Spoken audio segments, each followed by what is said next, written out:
Estamos una vez más en De Vuelta con la Historia. Les damos la bienvenida y les agradecemos por acompañarnos. Hoy estamos en nuestro programa preparándonos para hacer un recorrido por las memorias y las vivencias de dos personas que conocen un pasaje y vivieron un pasaje de una época muy particular en Buenaventura. Y tomamos como pretexto para remontarnos a esa década del 60, tan rica en manifestaciones culturales y en aquella época en que todavía en Buenaventura había varios consulados y había, en todo caso, un dinamismo en la cultura popular muy fuerte. Para hablar de esa época nos remontamos a un episodio conocido o relacionado con el barco de El Vencedor. Esta nave tuvo un accidente que generó varias pérdidas de vidas y en torno a ella hay una especie de relato urbano, pero esto no ha sido llevado a la historia, al menos no de manera ampliamente conocida. Y hoy con nuestros dos invitados, Armando Olave Cárdenas y con Jairo Polo Sinisterra, quienes además de ser grandes conversadores tienen en común el gusto por la música y a través de algunas piezas musicales, de algunas atmósferas muy relacionadas con lo musical, vamos a hacer este relato para ustedes en De Vuelta con la Historia. Es un gusto para nosotros tenerlos y entonces los recibimos a ellos que tienen ahí preparado un ritmo para empezar.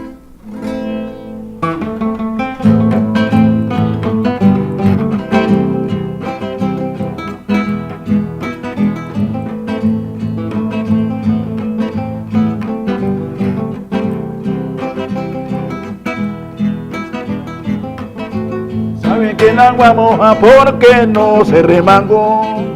Ese fue el castigo que mi Dios mandó. El barco de Ricardo Dueñas se llamaba El Vencedor.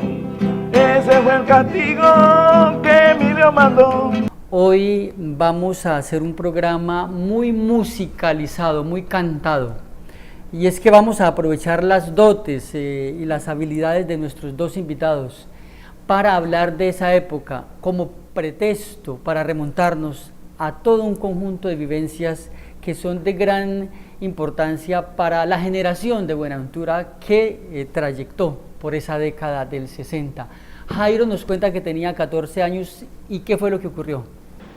Bueno, un día cualquiera me levanté y mi mamá nos había preparado hojaldras y café negro. Un día domingo. Y nos fuimos con un amigo, Elgar Cuero, para el Teatro Calda a ver las vistas del matiné a las 10 de la mañana. Presentaban películas de Anthony Quinn, como dice mi hermano acá. Y entonces bajamos, ¿qué hacemos para comprar el ticket, la boleta? Nos hemos ido para la pagoda. Y cuando vemos el jolgorio del primer festival de la Bocana, y fue una impresión muy grande nosotros, ¿qué pasa aquí? Entonces vimos El Vencedor que venía en un barco un poco alto, pero corto y angostico, y llevó gente para la Bocana, 10, 11 de la mañana, volvió a llevar gente, eran las 1 de la tarde, y nosotros asombrados de ver ese gentío allí en la pagoda, en el embarcadero, camisa, sombrero de palma y camisa palma de coco y todo, muy bien. Pero no, a la 1 de la tarde llega yo le dije a Edgar, subámonos, vamos. Jairo, usted se sube en el barco que va para La Bocana, ¿cierto? Y van a pasar muchas cosas, pero vamos a escuchar el relato que tiene Armando para contarnos cómo era un poco esa época, para que por supuesto nuestros televidentes entiendan de qué estamos hablando. Les vamos a contar el episodio de una embarcación que al regreso de La Bocana sufre un accidente, se pierden muchas vidas, y eso es parte de la historia de Buenaventura que no ha sido debidamente escrita, y hoy la queremos reconstruir un poco en las voces y en las memorias de ustedes para los televidentes de Vuelta con la Historia. Pero había todo un conjunto como de dinámicas en la ciudad. Armando, ¿cómo es eso? Bueno, la década de los 60, antes del 65, que es donde comienza como el disturbio por Buenaventura, había una sociedad muy organizada. En 1962 el campeón fue Millonarios de fútbol. La mayoría de la gente de Buenaventura era hincha de Millonarios porque allá era que recibían los jugadores de acá. Allá estaba en Millonarios Delio Gamboa, Marino Klinger, estaba Piri Quiñones, estaba Nicolás Lobatón. Bueno, y Zenén Mosquera, que no era de Buenaventura, pero vivía aquí porque su papá estaba acá, vivió aquí un tiempo, él era chocuano. Entonces, en Buenaventura habían 32 consulados.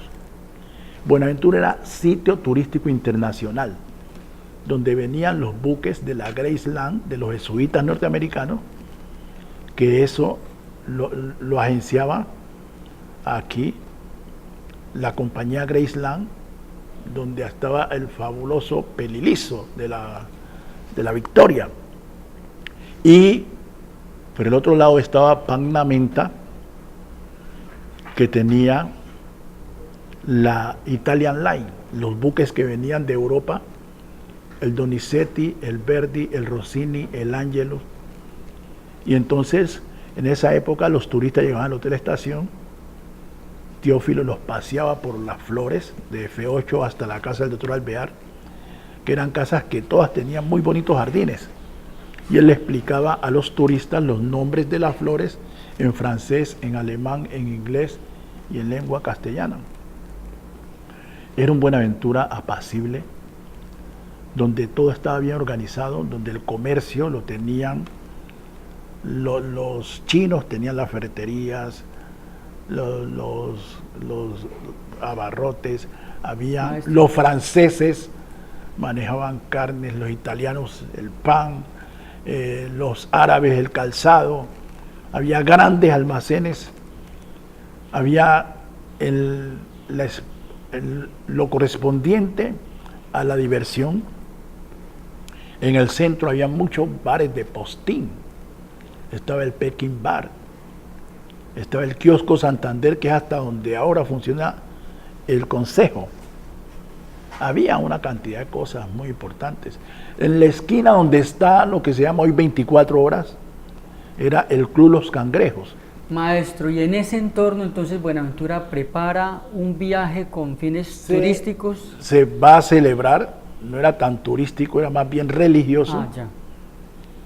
Se va a celebrar la Natividad de la Santísima Virgen. Era el primer domingo de septiembre del 62, el 7 de septiembre.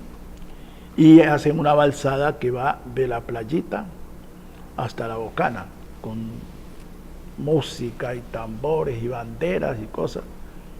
Y las lanchas que también llevan personas que van al encuentro para hacer la oración de la Virgen allá. Cuando ya termine el evento, empieza la evacuación hacia Buenaventura en lanchas y barcos de cabotaje. Y allí es donde el vencedor, un barco de cabotaje del señor Ricardo Dueñas, de Guapi, traía en su primer viaje la mayor cantidad de personas. Mucha gente se metió en el sobrecupo porque estaban preocupados por llegar al Teatro Caldas a ver la película La Sandalia del Pescador con Anthony Quinn. Entonces el buque venía realmente sobre cupo. Maestro, y yo quisiera que para que nuestros televidentes estén muy pendientes del relato, quedemos allí. La embarcación venía con sobrecupo, pero en esa embarcación venía el joven que nos acompaña hoy y se había montado, digámoslo así, de polizón, ¿cierto? Se había montado de gratis, haciendo las triquiñuelas de un joven de la época, ¿cierto? ¿Cómo fue las vivencias suyas, lo que ocurrió allá en La Bocana? ¿Qué recuerda de eso? Y ahora ustedes a dos voces nos cuentan como el momento cumbre de esa situación, del episodio. Bueno, eran la 1 de la tarde. Llegó el vencedor. Le dije, Edgar, montémonos, vamos. Yo me monté y él también.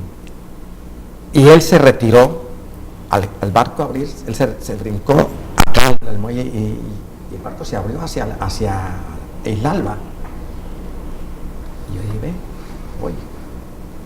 En Isla Alba, un amigo Guapi, le decíamos Guapi, carpintero, me dice, el ticket, tu boleta. Dije, no, tu boleta. Sí, ya me deja quieto y lo deja así y seguimos a La Bocana. Llegamos a La Bocana y veo yo el grupo, la orquesta La Marucha. Describo al grupo tan bueno con el médico Miro González. Y me quito la ropa, me quedo en pantaloncillo y me pongo a bañar en la marea. 14 años. Baña en la marea, baña en la marea. A las 4 de la tarde, pensé, dije, sin comer y sin nada. Mi mamá esta noche, la latiguiza, esta noche hay látigo corrido.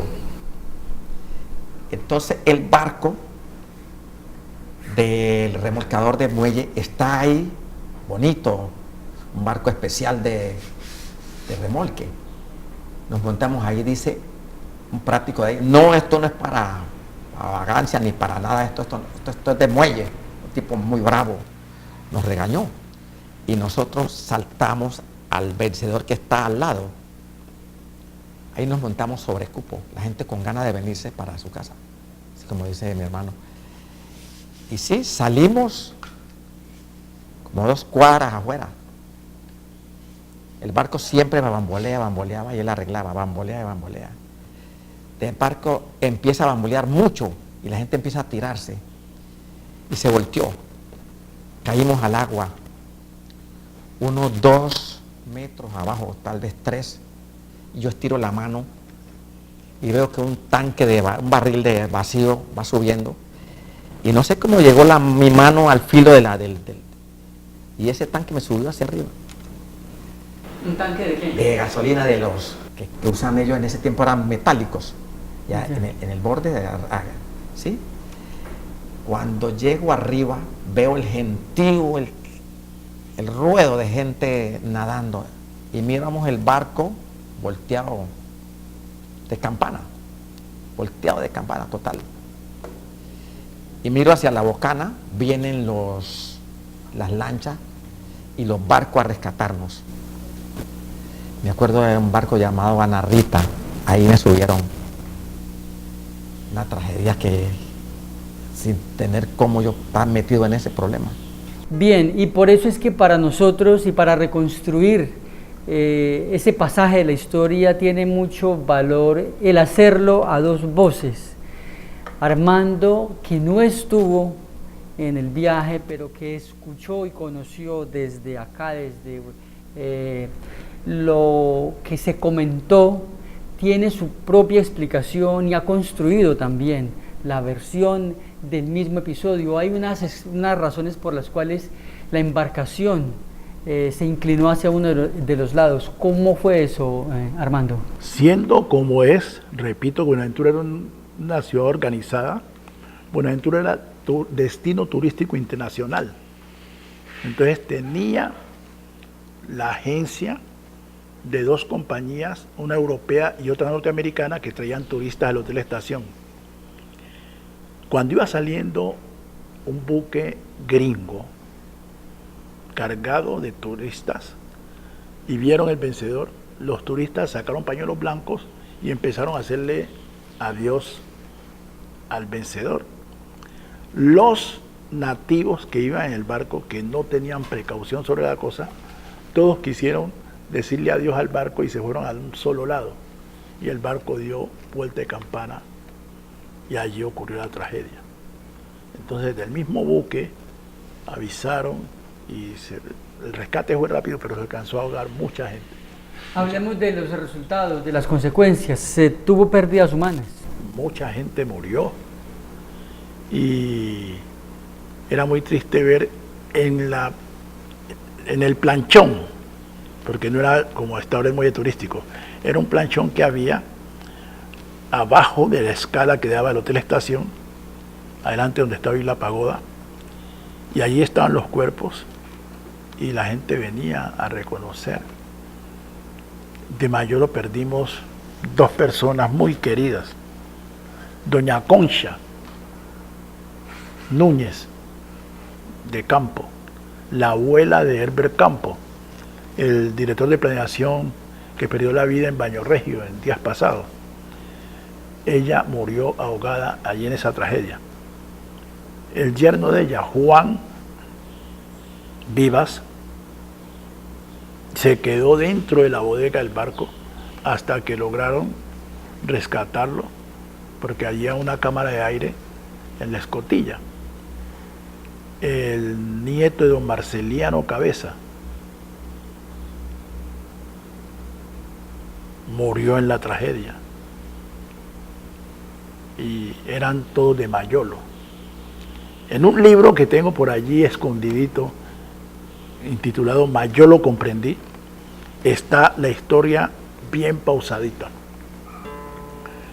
Hubo días de duelo, batalla, cubrió la prensa, hubo despliegue, vino gente de otras partes del país a cubrir la noticia y fue muy sobrecogedor. Nosotros estábamos todavía con el corazón blando porque habíamos tenido la historia del incendio del 60 en Morojusti, que acabó con Morojusti, Viento Libre. Precisamente a raíz de ese incendio, Monseñor Valencia pide auxilio a Carlos Andrés Pérez y mandan el dinero para construir una escuela o un hospital. Pero en esa época el Hospital Santa Elena era un hospital de altísima complejidad, una playa de científicos que había traído Monseñor porque era salud y educación contratada, y Monseñor respondía por eso. Entonces había hospital, entonces por eso se construyó la escuela y se le puso el nombre República de Venezuela, porque era con recursos de ese país. De esa obra sobraron 11.000 pesos y Monseñor Valencia los fue a entregar al Consejo. Les dijo: organícense, armen proyectos para que gasten esta plata. Pero el Consejo se pasó un tiempo y no se pudieron poner de acuerdo. Cuando fueron a buscar a Monseñor, Monseñor les mostró los recibos que ya había devuelto el sobrante con una nota de agradecimiento a Venezuela porque no habían organizado. Bien, y entonces, para retomar el relato, en los recuerdos de Jairo, ¿qué más se recuerda usted de lo que ocurrió en esa ocasión? Bueno, me rescataron, fui al barco de Ana Rita, llegamos a la pagoda, el embarcadero turístico, estaba repleto de gente. Eran las 9 de la noche, llegamos, el barco no tenía gasolina, le dieron gasolina a la Ana Rita, demoró. Y yo estoy nervioso porque es un recuerdo difícil. Cuando llegué, desembarqué y fui a mi casa y mi mamá ya le habían contado que yo andaba en ese barco. Así que ella caminaba de la cocina a la sala, de la cocina. Al otro día, yo me fui a asomar allá, muchacho, y le contaba a las personas y nadie me creía. Porque yo ya no había querido estudiar la primaria ni nada, sino que andaba en el muelle con mi chuspa buscando café, arroz trigo, y entraba uno y sacaba y lo que se regaba y sí, mi mamá dijo, ¿hasta cuándo es que vas a seguir en esto? ¿No quieres estudiar? ¿Qué es lo que vos quieres hacer? Le dije, mamá, yo quiero ser carpintero. Sí, porque no vas a estar nomás descalzo y andando dentro del muelle buscando problemas. Pero en ese tiempo no había ese problema que hay ahora, que uno entraba al muelle y se montaba en la máquina y en el tren y entraba por allá y se metía por allá por el hotel de estación o por donde fuera. Y sacaba su chuspa de trigo y de maíz y lo que fuera, café, y no había problema. Mamá, lléveme ande don Francisco Angulo, allá donde queda Vargas en 2000. Había una casa de madera, una casa vieja, grandísima, un sábado. Y ahí me quedé, ahí aprendiendo la ebanistería y la pintura y la tapicería. Ahí aprendió, pero es una época en que en Buenaventura había muchos bares, tanto en esa parte del centro como en otros lugares, en Pueblo Nuevo, ustedes nos cuentan, había una vida muy llena de interés por la cultura musical, por el baile. Ustedes nos cuentan que había otras personalidades queridas en la época y con las cuales usted, Jairo, dio los primeros pasos y se sintió atraído por ese mundo de lo musical, y ahí es donde comienza a escaparse de la casa y luego la música a ustedes los junta. Recordemos un poco eso, maestro. Bueno, en la época estaban sitios importantes como el Suizo. El Suizo era un restaurante de prestigio. Estaba el Salón California. El Salón California no era restaurante, sino un sitio como una especie de fuente de soda, donde vendían refrescos, jugos, pan de bonos y pasteles. Estaba el Parao. El Parao era un bar que quedaba para allá, por donde estaba el sitio de Justo. Cercano, allá bajaban los de la alcaldía a tomar tinto y a conversar. Era un mentidero como es ahora Palanoa. Existía el Peking Bar. Era un bar que estaba por allá por donde estuvo el restaurante Nápoles, ahí diagonal al Consejo. Y al frente del Peking Bar estaba el Kiosco Santander, que era un bailadero que los fines de semana la gente iba a la rumba, que es donde hoy está el Consejo. Buenaventura ha tenido una miopía enorme en ese sentido, que se apoderaron de ese sitio ajeno y no han tenido la creatividad de construir un sitio de representación para el Consejo de Buenaventura, sino que se han quedado ahí aplastados. Pero bien, entonces en Buenaventura estaban los sitios emblemáticos de diversión. Estaba el club Los Cangrejos, donde hoy es 24 horas, ahí en esa esquina que se va hacia la terminal. Ayer el club Los Cangrejos eran unos personajes de aquí a Buenaventura que se habían constituido porque el club Zabaletas quedaba allá al pie, en el mar, al pie donde era el hospital Santa Elena, por allá por donde están los silos del IDEMA, bueno, acá donde hay una empresa de graneles que almacena urea, al frente, por ahí por los lados donde queda el Buenaventura hacia adentro. Ese era un club exclusivo, sobre todo de muchos conservadores.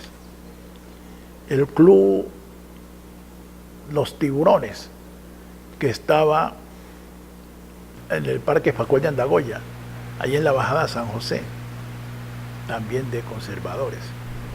Estaba el Club Los Leones, estaba el Club Buenaventura.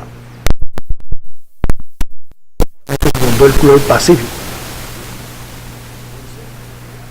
conservadora. El Club Los Cangrejos era más popular, más abierto, y habían personalidades. En ese club, Los Cangrejos, debutó la orquesta infantil a la que yo pertenecí. Se llamaba Combo Ali Junior, que Eudaldo Ali Garcés, paz descanse, sobrino de Petronio Álvarez, quien aprendió la música con mucho rigor de él, que era un hombre de oído absoluto, como pocas personas del mundo hay. Él tenía su orquesta de mayores, pero fundó una orquesta de niños donde puso a liderar al hijo de él, Tarry.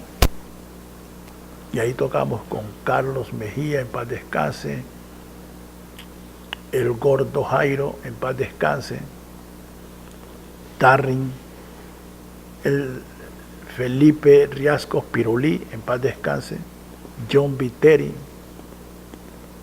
Bueno, entonces... El maestro Armando, y en ese entorno de una ciudad pequeña, de una población pequeña, pero muy musical, surge un tema que justifica el por qué ustedes hoy tienen en sus manos esas guitarras, y nuestros televidentes tienen que estarse preocupados porque cuál es la razón para que ustedes hayan empezado con una canción y qué relación tiene eso con la historia que estamos tratando o que utilizamos como pretexto para empezar el programa, que es el episodio de la embarcación El Vencedor.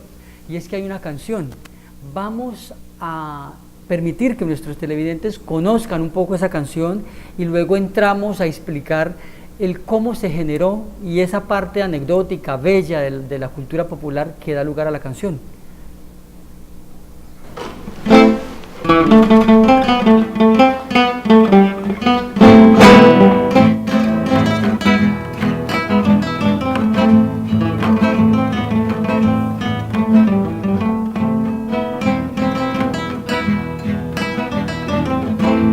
Sabe que el agua moja porque no se remangó.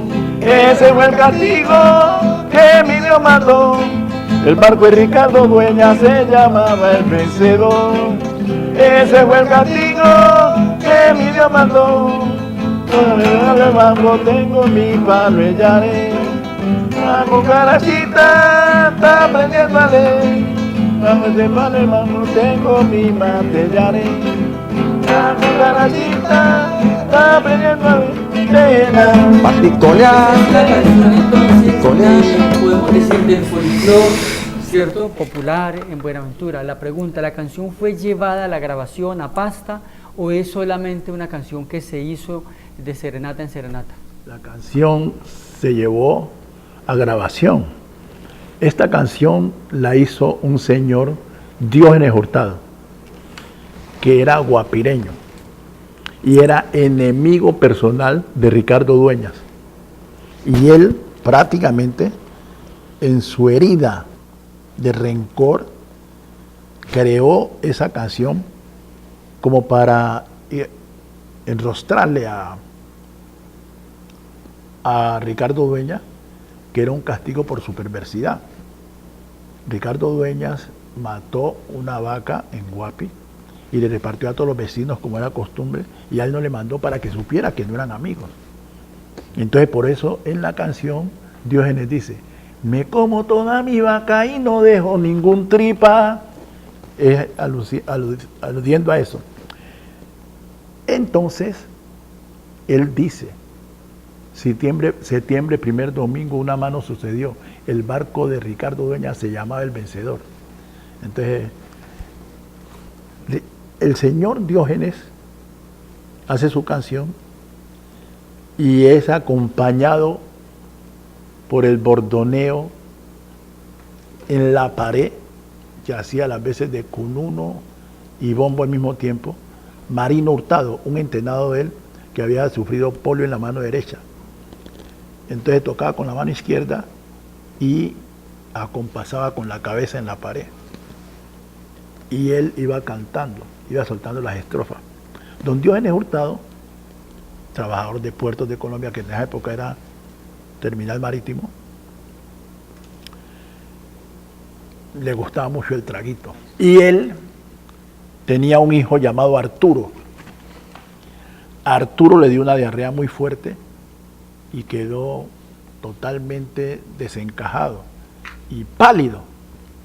Entonces en el barrio le pusimos cucaracha mudada, porque cuando la cucaracha muda es blanca. Entonces como él estaba blanco, le pusimos cucaracha mudada. Y el señor una vez llegó borracho del puerto de trabajar, y el muchacho tenía una prensa en la mano y estaba deletreando un titular de prensa. Y él dijo: ay, la cucarachita está aprendiendo a leer. Por eso en la canción aparece la parte que dice: debajo de ese palo de mango tengo mi mate yaret. La cucarachita está aprendiendo a leer. Ahora sí, para que nuestros televidentes lo entiendan un poco más el sentido. Vamos a hacer un segundo envión de la canción.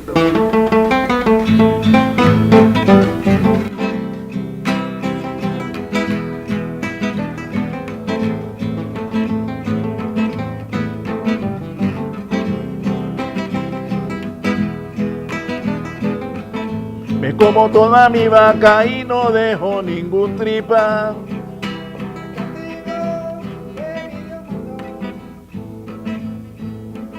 Debajo de ese palo de mango tengo mi palo de yaret. La cucarachita está aprendiendo a leer. Así tota con pereza ya no quiere trabajar.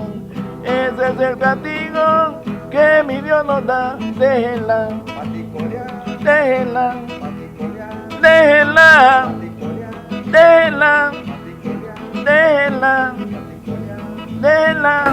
Hasta ahí para nuestros televidentes, pero hay una anécdota adicional con el tema de la paticolia. ¿Qué es eso? Bueno, la jaima tiene las dos patas traseras como planas, como apostándole a las aletas. Ella con eso es que dirige su nado. Y había una señora que tenía una pierna mala y entonces era la paticoleada.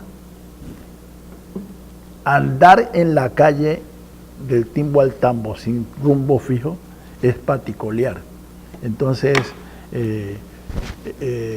Diógenes, que había tenido varios fracasos con mujeres, habla de que cuando le contaban que vimos por allí, que decía, dejen la paticolear, que como quien dice, gallina de mi gallinero no corre lejos.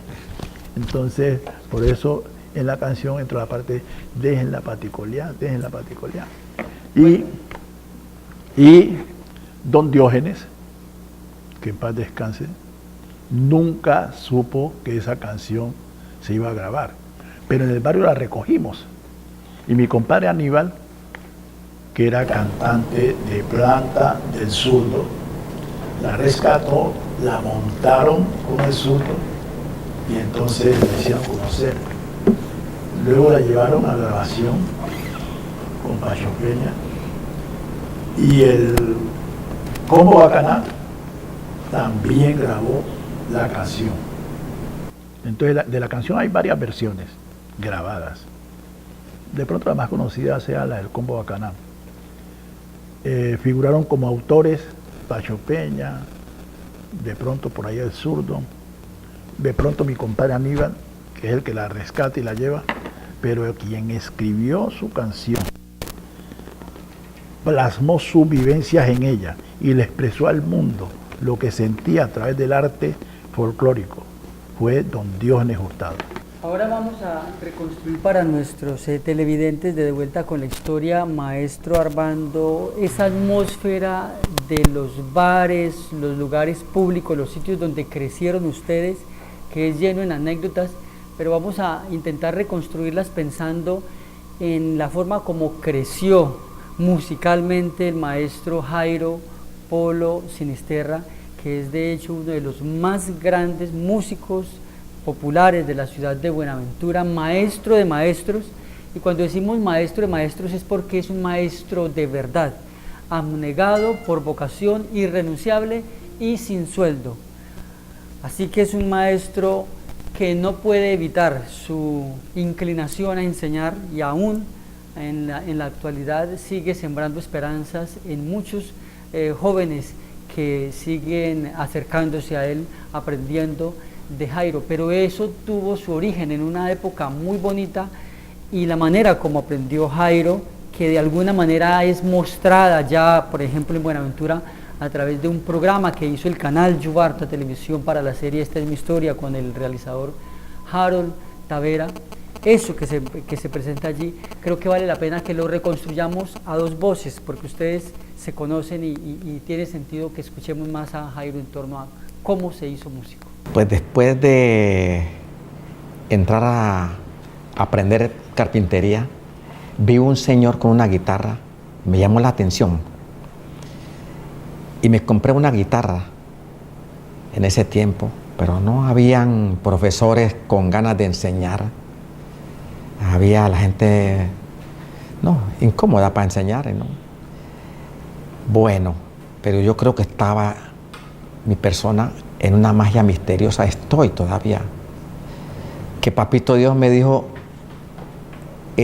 tú no vas a tener sino enseñanza, no vas a tener plata, pero vas a tener un capital que es tu sabiduría musical. Y así ha sido, enseñar por gusto, porque me nace del corazón. Sí, mi querido Jairo, pero antes de usted enseñar, de ser maestro, usted fue aprendiz. ¿Cómo era esa época? Es que acudamos a los recuerdos de Armando, que nos recuerda a los músicos más representativos, y cómo ese entorno favoreció que usted y muchas personas en Buenaventura se hicieran músicos. Yo le repito que en la década del 60, para el 62, Buenaventura todavía era Buenaventura.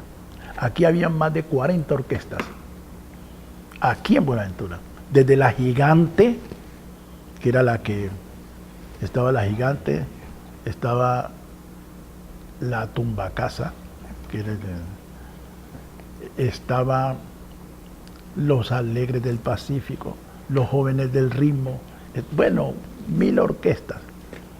Y además de eso, de que habían las orquestas, cada barrio en las emisoras hacía concursos todas las noches. Había concurso todas las noches en las emisoras, y los domingos la parte infantil, iban los muchachos, cada barrio tenía su conjunto, y había una cultura viva. Buenaventura deportivamente también tenía en esa época un potencial increíble. El campeonato interbarrios del 65 tuvo más de 45 equipos en diferentes categorías. Nosotros teníamos 12 campeones nacionales de boxeo. Y aquí, en Buenaventura, se hacían campeonatos de béisbol.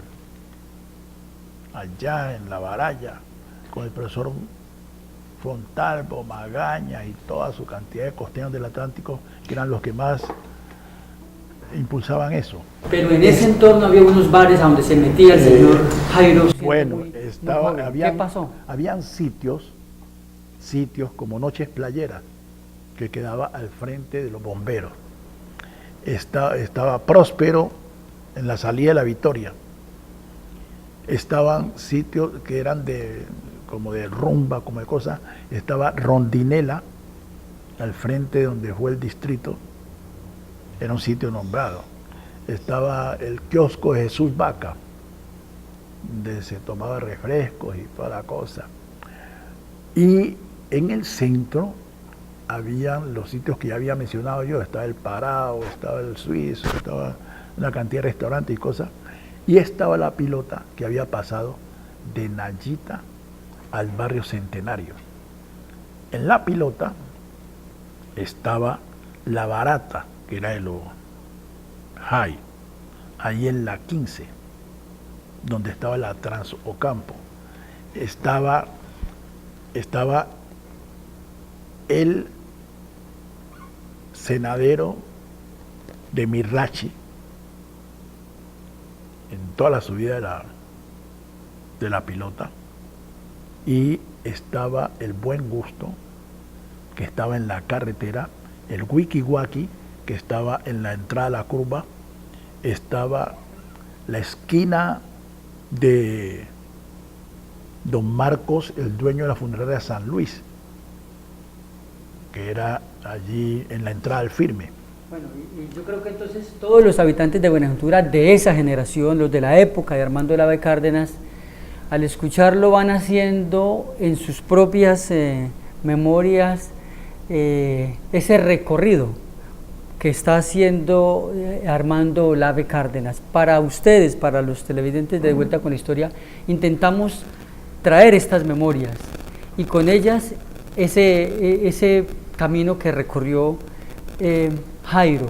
¿Cuáles fueron entonces esos primeros bares a los que usted recuerda que comenzó a entrar a aprender, a seguir a los maestros? ¿Quiénes lo influenciaron, Jairo? Yo me volaba con Ercilio Tobar, con Omar Lizalda, Celedonio Caicedo, zapatero que era inválido que tocaba la tumbadora, y con una guitarra, una tumbadora y un timbal nos íbamos a viento libre a tocar y sin micrófono. Poníamos la guitarra eléctrica en la consola de tubos que era de la cantina y ahí tocábamos 2 tonos.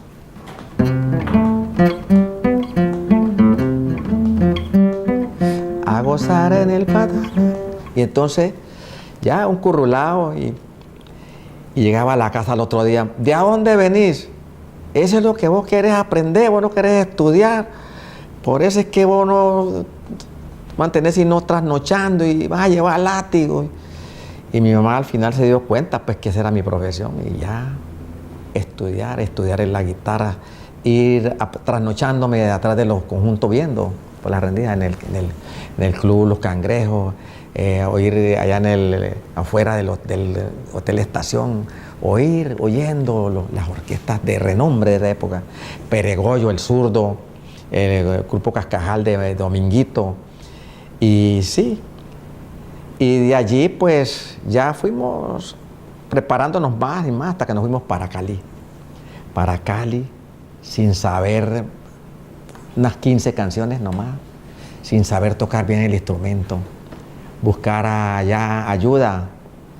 Allá conseguimos a Publio Martínez, a Tito Cortés, Juvenal Zapata, y todos nos ayudaron. Bueno, y para nuestros televidentes, para este programa de Vuelta con la Historia, debe ser curioso saber en qué momento de la historia de Buenaventura ustedes se juntan, se conocen, por qué están acá juntos haciendo este programa.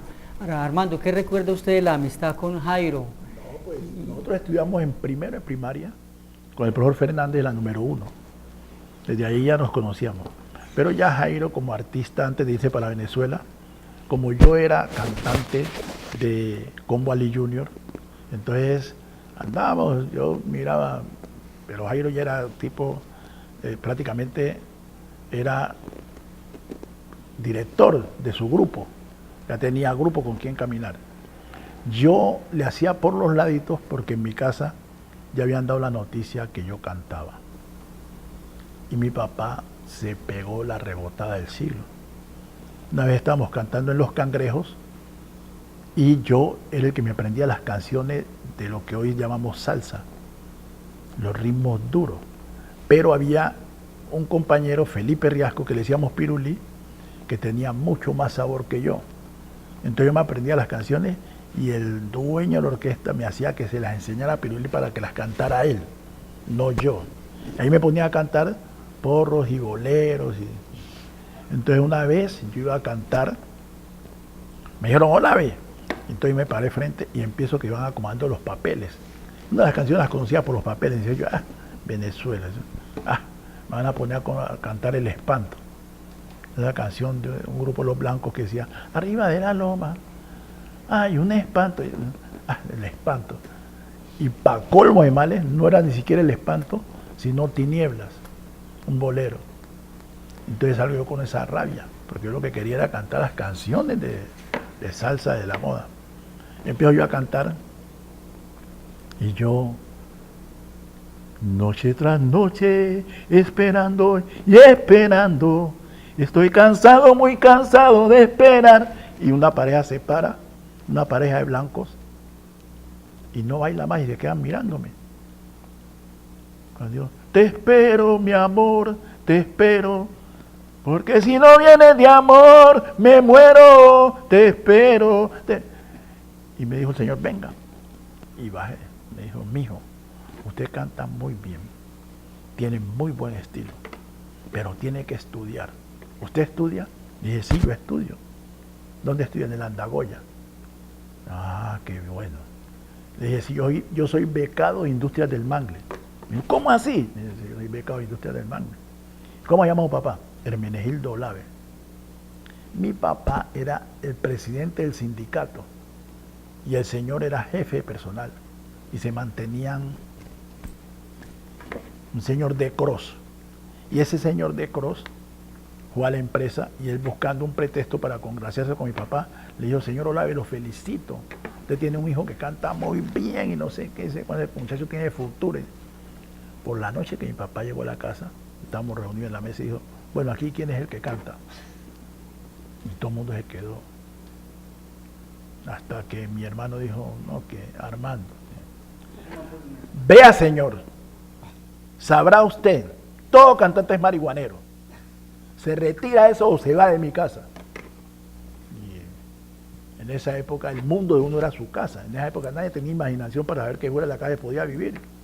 Entonces yo me retiré, aparentemente. Pero yo seguía atrás de la rumba. Nosotros íbamos a La Pilota a ver todos los concursos de baile. En el Fantasio, íbamos allá, al Shanghái, y a Internacional. En Internacional no había concursos porque era más que todo de gringos. Pero cuando bailaban en La Pilota, Rosa María, La Gogó, esos eran concursos a muerte. Estaba La Guapa, y había otras que bailaban mucho, pero no eran de categoría, como la Calebabucha. Tenía mucho swing y todas esas cosas. Entonces, nosotros nos íbamos escondidas con ruedas a ver las cosas. Y el alemán hacía sus batidas en esa época, limpieza social, confabulado con el ejército, y mataba a los indigentes o a los ladrones. Y eso le daban látigo a los muchachos que andaban en la calle por la noche y cosas parecidas. Esa es la versión de cómo Armando tejió, ¿cierto? Un poco su cercanía con la música y esa época, igual la relación con Jairo. Ahora, Jairo, ¿usted qué recuerda? Estamos terminando nuestro programa. ¿Qué recuerda usted? ¿Cómo se construyó la amistad entre ustedes y por qué están aquí juntos? Armando, después de mucho tiempo, yo me fui para Venezuela, en Caracas, tuve 14 años. Y estudié allá, andaba con Pastor López, con Aníbal Velázquez. Conocí al Sexteto Juventud, los Lavillos, los Melódicos, a Oscar de León. Y teníamos un sindicato. Y ya cuando yo vine dije: no, papito Dios, dijo, o te acomodas o te acomodo. Porque yo andaba con mujeres y tuve 10 hijos, 8 mujeres, mis hijas, muy lindas, y mis 2 hijos. Y 4 entrenados que yo los he criado y los quiero mucho. Ellos me dicen mi papá. Y bueno, ya vine y dije: voy a montar mi escuela por mi cuenta. Allá aparecieron todos los muchachos de Buenaventura, salseros, de folclore.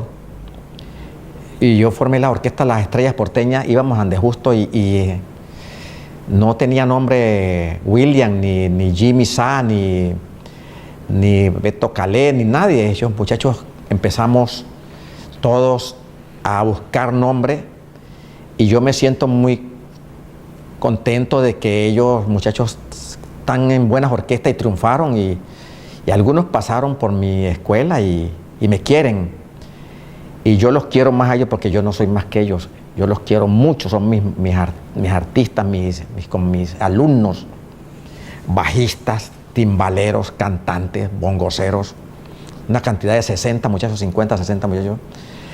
Y me siento muy orgulloso de que Papito Dios me dijo: así es que era, y así será. La orden que hay es enseñar, tú tienes que enseñar. Él me da esa orden y es enseñar con plata o sin plata. Yo con 70 años, todavía en la música, sin una ayuda del gobierno, yo no tengo adulto mayor. Y he bregado para hacer que me den esa plata, y no se pudo. Conocí a Margarita, cualquier día nos sentamos en La Valencia, cuando yo llegué de Venezuela, y nos encontramos en ese momento a Luis Sánchez.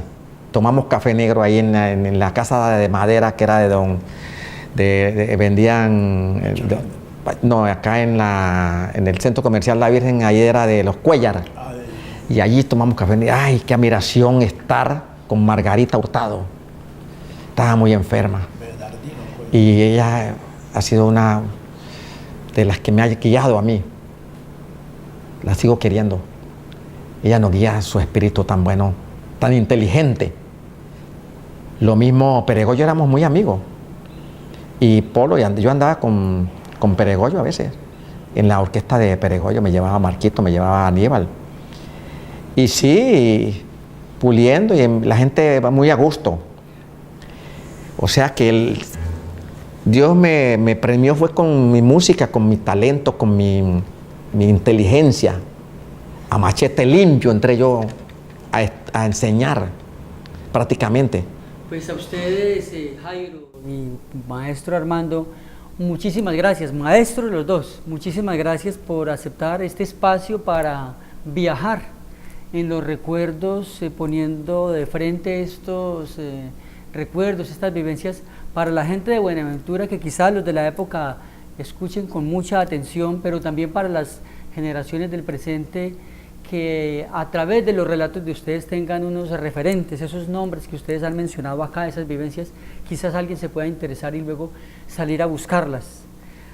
A ustedes muchísimas gracias, maestro. ¿Cómo se ha sentido? Y estamos despidiendo el programa. Excelente. Estos elementos son los elementos que tiene que recoger la educación para formar los proyectos etnoeducativos, para propiciar el rescate, protección, promoción y defensa de la identidad cultural y que los muchachos dejen de ser extranjeros en su propia tierra, porque aprendan a conocer de qué están hechos y cómo es que han sido las circunstancias del devenir del pueblo. Entonces, yo creo que nosotros estamos llamados a provocar estos hitos de reflexión para que todo el mundo se pellizque y gente converse en la calle y diga, vos te acordás, eso es así o no es así, contradigamos y hagamos, pero que la gente en el pensamiento reviva la historia, que de vuelta con la historia propicien los momentos de crear espacios de reflexión, aunque hoy tenemos duras condiciones porque Buenaventura está siendo desarticulado. En los otros pueblos del país hay asientos, en los parques de aquí no hay asientos para que la gente no se siente a conversar, a intercambiar, entonces va a ser difícil, pero hay que hacer el propósito de reconstruir las memorias de la ciudad. A usted, maestro, muchas gracias. Jairo, igual, a usted muchas gracias y la misma pregunta, ¿cómo se sintió? Yo quería esta participación para mostrarle a muchas personas. Hay gente que me dice, ve, ahí va.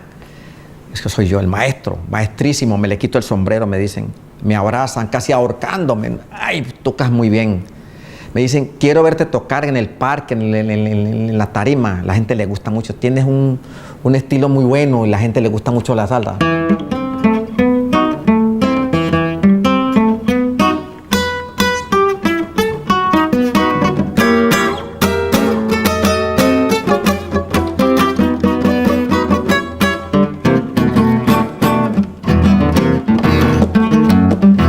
La gente me dice, tienes un estilo muy bueno, haces esteto, y me gustan más tus estetos que algunas orquestas que traen, que no es no bulto y bulla.